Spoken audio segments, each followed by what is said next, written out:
You have so much discipline and so much willpower, yet you don't experience the changes that you want. Why is that? Why do you experience that? Or why do your clients experience that? Today, we're going to talk about why that happens and why willpower alone is not enough to create lasting change. Do you ever notice how all your good intentions just go out the window when you're tired, when you're stressed, when you're overwhelmed? That's not actually a sign of weakness. It's a sign of overwhelm. It's a sign that your nervous system needs more nurturing and support.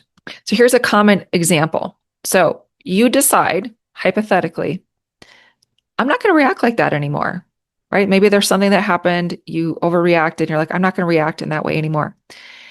And you really mean it. You're committed and you do well for a while. It feels like it's actually sticking. And then a stressful day hits. Maybe you didn't sleep well, you're running late, something small happens and you go off. You suddenly react, and all those reactionary responses come back just like it did in the past when you got triggered and you said you would never do that again. You would never say that again. You would never do that again. And here you are doing the very thing that you said you would never do again. And then you think to yourself, why can't I get this right? Why can't I stick to it? I have so much willpower, so much discipline. Why can't I get this right? There's nothing wrong with you, first of all. In that moment, willpower didn't fail. It wasn't that you didn't have enough willpower. So, this is a very common misconception about emotional healing and emotional positive personal growth and healing. It's like if I just put enough willpower into it, then I'm going to have radical great results. And then you end up spinning in circles, doing the same thing over and over again that you don't want to do and wondering why you're not doing it right. And then you try to exert even more willpower and then you're still feeling stuck and you're like, what is going on here? Here's what's going on. Your nervous system is overwhelmed.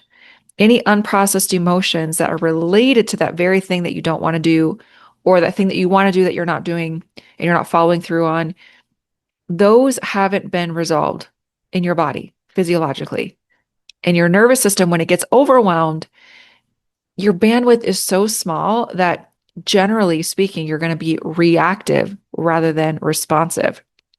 And we talked about that in previous videos about how the emotions, unresolved emotions, tend to be reactive. You just do something or say something without even thinking because the thinking brain didn't have enough time to come online to actually respond rather than react. So, real change doesn't come from trying harder in those moments. It comes from teaching your nervous system how to stay regulated in those moments, how to decrease overwhelm, and also how to get the issues out of the tissues in the first place, right? How to get the unresolved emotions out of your body physiologically in the first place so that you're not constantly fighting against that internal pressure that just seems like it's always remaining. Here's an example. I'm going to give you a visual example. Imagine that you're in a pool, okay? And there are a ton of different balloons. And all these balloons are representative of pressurized emotions that have been unresolved. Okay. So the bigger the balloon, the more air that's in that balloon, the more pressurized that emotion is, the more charge and intensity there is in that unresolved emotion. Okay. Imagine trying to keep all of those balloons submerged underwater at all times. Now you might be able to do it if you had a lot of rest, your strength is good because your nutrition is on point. You have clarity, you've got all these other things going for you because your habits are really great in your personal life. So you're able to like keep all these balloons below water. But then something happens, you're having an off day, the balloon is just going to shoot up, maybe multiple balloons are just going to shoot up out of the water because there's still pressure in them. They're unresolved, right? Imagine if all of those balloons started to lose their pressure. They started to deflate. They're no longer inflated. They are deflated. how much energy is required of you to keep now those deflated balloons underwater? Hardly any at all, right? We end up spending way too much energy and exertion trying to keep these inflated balloons below the surface, these pressurized emotions in our body, and not be explosive and not be reactive, instead of learning how to let the emotion out, heal the emotion, resolve the emotion so that the balloon deflates. There's no longer any pressure to be fighting against. It's effortless in a sense. It doesn't require so much bandwidth, so much energy to constantly play this tug of war with your emotions. So again, it's not because you're not trying hard enough. It's because the technique or the methodology is not working with the science of your emotions and how emotions are tied to outcomes and your behavioral change. You want a specific goal. Your intention is to go in that direction, and yet your emotions are going in that direction, and your emotions are winning 95% of the time. The emotions are part of the subconscious, and the subconscious 95% of the time wins. So, how do we get these going in the same direction? How do we align our emotions with our intentions and our willpower and our in being able to actually follow through? We do that by dismantling the charge of the emotion. Now there's no longer any tug of war. The subconscious, where the emotions are housed, can drop the rope in tug of war and be like, we don't want to play this game anymore. And so then the conscious thinking brain can just run wild and you can actually follow through on what it is that you really want to follow through on. And if you're a practitioner, this is generally almost always why you see a client getting stuck. You see them getting stuck in repeating patterns because there's this tug of war internally. They may not be aware of it. Maybe they will. They might actually be aware of it as well. But even if there's an awareness of that tug of war, we can't use our intellect. You can't use your intellect. Your client can't use their intellect to intellectualize dropping the rope and no longer playing tug of war, healing the emotion, deflating the balloon. The intellect doesn't actually have the power to do that. When we work with tools that can actually dismantle that charge, heal the emotion, then everything is moving in the same direction. Then the willpower that you are putting in for that positive change is actually going somewhere and it's going in the direction that you want it to go. So I hope that brings a little bit of compassion to you and to your clients that you serve, because this is the number one reason why we tend to beat ourselves up, because we put in so much effort. You put in so much effort in your healing, and you just feel like you're spinning in circles. And it's because you haven't yet found the right tool to work with exactly how the mind and body are working. So I want you to know that there's extreme hope for your healing and that you can actually get to the place that you really want to get to and feel the way that you really want to feel in a very gentle way. And it doesn't require tons of willpower and exertion and energy. So, okay. So people will often say, I just need to be more disciplined, right? Does that sound familiar? Have you done that to yourself? Have you heard your client say that? I just need to be more disciplined. But again, going back to what I just shared, it's not the discipline or the follow through that's not working for you. It's the methodology. We need to support the nervous system first. And so then the discipline and the follow through will align with that. So discipline disappears the moment the nervous system is overwhelmed, right? It's almost like, again, let's go back to the visual of trying to hold all those balloons underwater, right? All of those unresolved emotion, all that heaviness, the emotional heaviness from yesterday, from 2 days ago, from 2 years ago, from 20 years ago, whatever that timeline is, those emotions can be carried on for many years with this pressurized feeling that actually gets into your system. It stays in your system until you can get it out of your system. When you're already overwhelmed and tired because life happens, people are so stressed. There are so many reasons to be stressed, especially in today's in modern day, right? There are so many things to be stressed about. Even if you have a clean slate, even if you don't have any emotional challenges from your past, there are constant stressors coming at you left and right.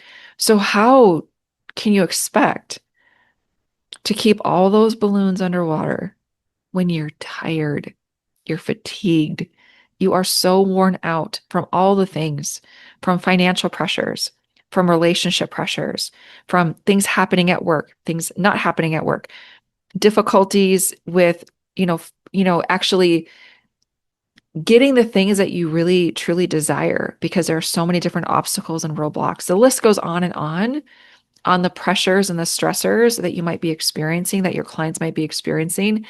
You need to give yourself a break. You need to give yourself a break and know that there's nothing flawed with your willpower or your discipline. What you need is some gentle, nurturing, effective tools that are going to support you in alleviating the pressure, alleviating the emotional burden, and giving your nervous system a lot more breathing room and a lot more space. That's what the body and mind truly need. So if willpower worked, you wouldn't be stuck in the same loops. Again, this is just reiterating what I've already shared with you. If willpower alone worked, nobody would come to me asking me for help and saying, I still feel stuck, right? There's nothing wrong with not having, it's not that you don't have enough willpower. It's that the methodology is not working for you. And again, I've shared this before in previous videos that also give yourself a break that, this might be new knowledge to you. This might be new insight to you. You may not have heard this type of methodology before, especially if you've been prone to, hearing a lot of people talking about, psychoanalysis. Like if you just can psychoanalyze things and understand the patterns, and that's going to be enough. It is not enough. And I'm telling you this as a licensed clinical counselor who's had years of education, and I was never taught this in graduate school. I was never taught the science of emotion and actually how the nervous system, working with or without the nervous system, can make or break our clients' behavioral patterns. The cognitive loops and the thought patterns and the stuckness, her willpower alone does not change that. And if it does change it, which is a great thing, it will generally change it temporarily. It doesn't actually, again, because we have to go after the subconscious stuff, because 95% of the time, your subconscious is in the driver's seat. So for spending all this time and effort focusing on the 5% power that actually creates positive change, the cognitive aspect, but we're ignoring the emotional aspect, the 95%. You are doing yourself a disservice. I'm doing myself a disservice. And I didn't know this until I learned it after graduate school. So I hope that gives you just a little bit of empathy towards yourself and a little compassion. Like, hey, it's okay. A lot of us have been misinformed about what is the most effective and efficient way for healing. And then we're all left feeling frustrated and wondering, like, did I do it wrong? Is there something wrong with me? There's nothing wrong with you. Absolutely nothing wrong with you. So willpower relies on effort. Again, imagine we're in the pool. We have all these balloons that are just, about to explode, and we're trying to keep them submerged underwater. That's relying upon willpower. Your effort collapses under stress. You have plenty of stress on your plate. We all have plenty of stress on our plate. Your efforts are going to collapse under stress. So when you have stress, it's going to further narrow your choices and your sense of being able to respond and choose a different outcome, right? And even if you choose a different outcome, again, 95% of the time, the subconscious is going to win. Your emotions, unresolved emotions are going to win. Regulation restores your sense of choice. Regulating the nervous system, which the biggest piece here, in addition to just regulating your nervous system, is actually healing the emotions, letting the air out of the balloons so that there's no longer all of this pressurized energy you're trying to keep submerged under the surface, right? Whew, that was a lot. Anyway, behavior changes. This is a positive thing. Behavior, your desired outcomes, your goals, your desired behavior changes after the nervous system feels safe. And this is why forcing change often backfires.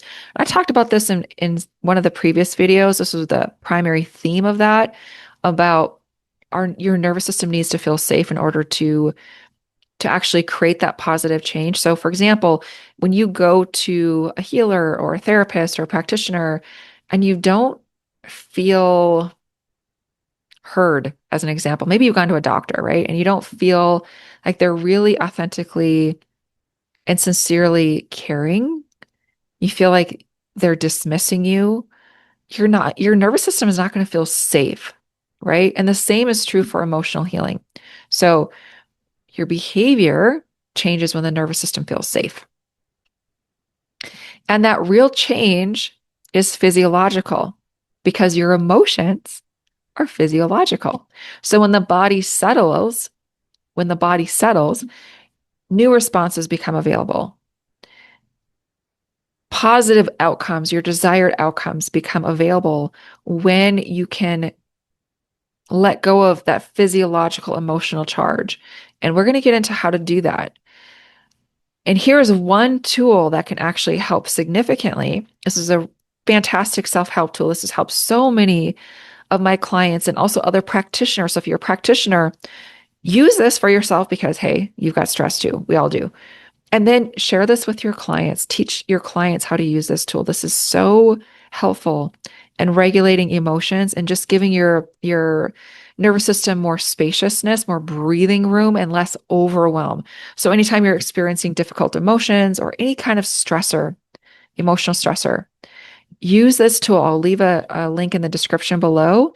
It's very simple. It usually only takes a few minutes or so, and it can really soften and just make you feel a lot better. So pulse point stress tool, try that. That's a really gentle nervous system tool that can really support you in your healing journey. And honestly, just in life, because again, life happens, stress happens. They're synonymous. So again, you don't need more discipline. You just need the right order. You need the right methodology.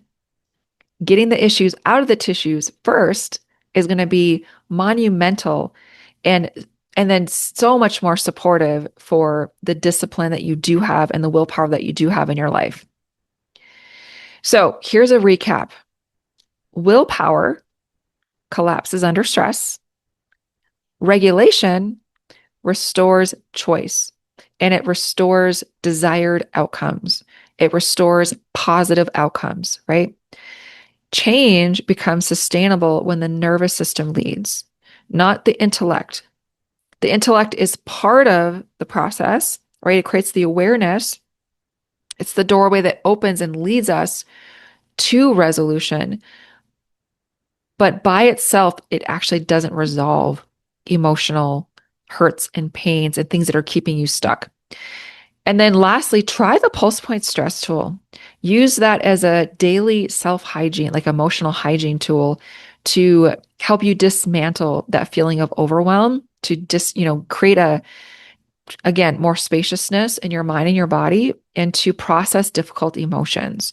Think of it as a way to, using that example of the balloons again, right? When you feel just a lot of pressure, a lot of stress, you feel like those balloons are so big that you're trying to keep submerged under the water. The pulse point stress tool is like letting some of the air, maybe a lot of the air out of those balloons. It's just going to create a lot of spaciousness and make you feel a lot better.